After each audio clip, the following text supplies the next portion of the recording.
Here. Caitlin Schmidt, why don't you start us off? Hi, Coach. So concerning Caleb Love, he's played historically well against Duke, but has had some off shooting days recently. What exactly are you telling him to get his head in the game, for better or for worse, for the Duke game? Well, Caleb has had a fantastic season. Um, you know, I'm just so proud of Caleb. The difference between him his freshman year and his sophomore year is drastic in terms on both ends of the floor. He's a guy from an offensive standpoint that can consistently create his shot at any point against anybody. I feel like his understanding of when to shoot and when to pass, when to distribute the right plays has gotten better and better every game. Defensively, he's always excited about defending one of the top perimeter players, and so I've been really happy with him defensively.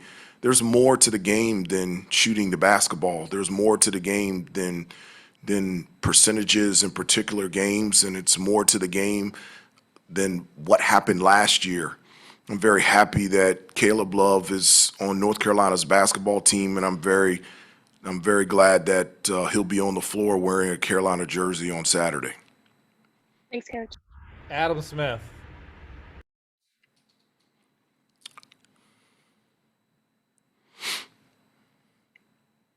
Adam, go ahead. Please unmute. I apologize. Very smooth move. Hubert, I know you've talked about it some this week, but I was wondering if you could take us back 30 years ago. You were a senior on that 92 team when you guys played Duke, and that was a historically great Duke team. Just your memories from that night. And I mean, obviously that the legend of that night has kind of spun a lot of different ways in the 30 years since then. Yeah, that was a long time ago, like a long, long time ago, and it was an incredible game because you had tremendous talent out there on the floor. I don't know the exact number of NBA players out there on the floor, but it was loaded with them on both teams. I remember Duke coming into that game undefeated at the time, and at the last time that they had lost was against us in the ACC tournament that previous year. And I remember that was the first time that fans stormed the Smith Center floor. And so it was like all the games, they were highly competitive, fun to play in, and exciting to be a part. But it was 30 years ago. It's interesting. Everyone, take me back, take me back. Like that's a long time ago. Like that's a long time ago. There's a lot that's happened since 1992. Andrew Jones. Sort of staying on that, Coach, your freshmen or your sophomores rather, they didn't get the usual Carolina Duke experience last year. And you've talked a lot about them having a Carolina experience, the full experience. And of course, Brady's 1 year, he hasn't been in one of these games either. How excited are you for them personally? They're going to get a chance to run out of that tunnel the final time before the tip off. The building's going to be full. It's going to be a buzz. And even the added layer with it being Coach K's last game, they're going to get a chance to have this unique experience. How much does that excite you? Well, it is. It does excite me that they're going to get the full Carolina experience, but I feel like this year they have even already. The experience of playing on the road at College of Charleston, that was the first true road game that a lot of our guys had played in 2 years. So to have that experience, to be in a packed house, a true road game, and to be able to come out successful was really huge for us. I know the atmosphere will be different, but it was pretty live action against Michigan and NC State, and just mentioning last weekend with the celebration of Coach Williams, the '82 team coming back for a reunion and playing against NC State. And so the thing that I'm happy about is that our guys have had the full college experience, not just on the court, but off the court and in the classroom. And so it'll be an exciting time for them on Saturday, but it'll also be something that we've experienced before in any other games. And so that's my message to them. It's a basketball game against an unbelievable opponent, and it should be an experience that you enjoy, that you cherish, that you're thankful for, and that you're excited to play in. Thank you. Josh Graham. Hey, Coach, scouting Duke, does Leaky give you the best chance defensively against Banchero, or do you think he might be best served against those guards? I don't know. Paulo is an unbelievable player. With his size and athleticism, his ability to be able to score in many different spots, pretty much anywhere out there on the floor. He can dominate points in the paint by posting up. He can finish with either hand. He can shoot the ball from the outside, and he's an excellent ball handler, and he's a really good passer as well, a willing and a really good passer, and he's very aggressive on the offensive end. He's one of the most skilled bigs that I've ever seen in college basketball, and he's having a terrific season. So whomever is guarding Paulo, it will be a difficult task because he's that good of a player. Aaron Beard. Hey, Hubert. I was just curious as we go into February, what do you like about what your team is doing defensively, and what do you want to see improve here for the final few weeks? Well, I think one of the things that has really helped our defense over the last couple of weeks is us taking care of the basketball. At the beginning of the year, we were giving up too many points in the paint, and so that's something that we talked about, something that we practiced and drilled and stressed, that no layups and dunks, and we need to protect the paint. And I felt like, since coming back from Connecticut, I feel like consistently we've done a better job of doing that. But over the last couple of weeks, I think the thing that has really helped us defensively is we've been taking care of the basketball. Those games against Miami and Wake Forest, we turned the ball over a lot. And when we turned the ball over, it seemed like, they did. They pretty much converted on every turnover that we had. And so that hurts your defense. And so one of the things that we've talked about to help us defensively is, one, how efficient we are on the offensive end. If we can make shots, they have to come back against our set defense. If we take good shots, even if we miss, we have defensive balance. And then the importance of just taking care of the basketball, making the easy play. We don't need home runs. We just need singles. And I just really believe us doing a better job of taking care of the basketball has allowed us to be better defensively. CL. Hey, Hubert. I'm curious just how unique it is to have a set of teammates, with Leaky and Wendell, and then AJ and RJ playing in this game. And does it speak to just kind of the quality of player and athlete that both Duke and Carolina recruit? Well, it is. It's interesting.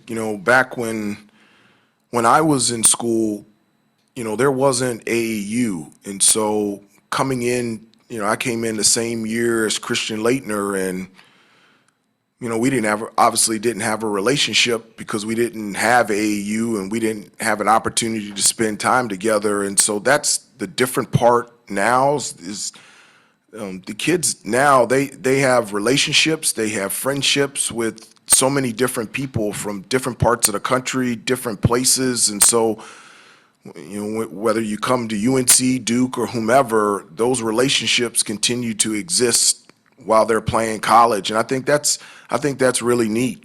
One of the things that I've said before that people are very surprised at is the person that I got along with the best in my 12 years in the NBA was Christian Laettner.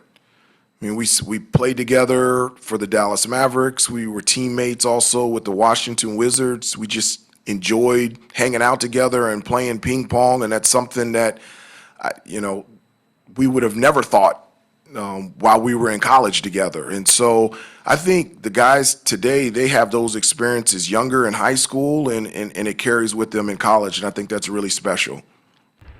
Brendan Marks. Hey, Hubert, just sort of generally wondering what your relationship is like with Coach K. And I don't know how many interactions you would have had with him when you were at ESPN, but how has it sort of changed, from the time that you were working in TV and maybe could go behind the scenes a little more to now since April? I don't have very much a relationship with Coach K, but I have unbelievable words can't express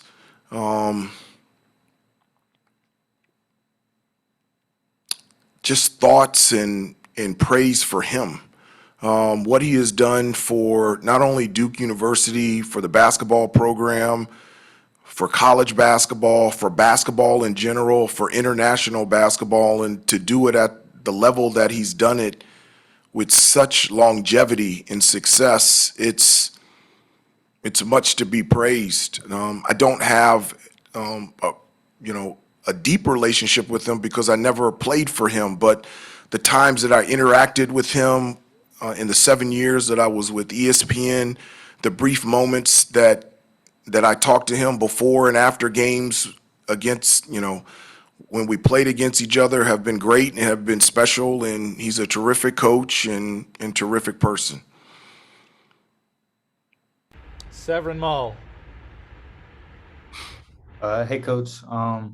I just want to know, what is it like to be able to finally be in the spotlight on the big stage of the UNC Duke? What does it mean to you to have your first ever game in this rivalry be such a meaningful moment with Coach K's last game in Chapel Hill?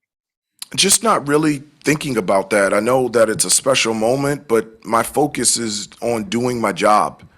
And my job is to prepare and to coach this team and to prepare this team to play the best that they can on Saturday. That's my job. My job is to coach the University of North Carolina, and so that's where my focus is.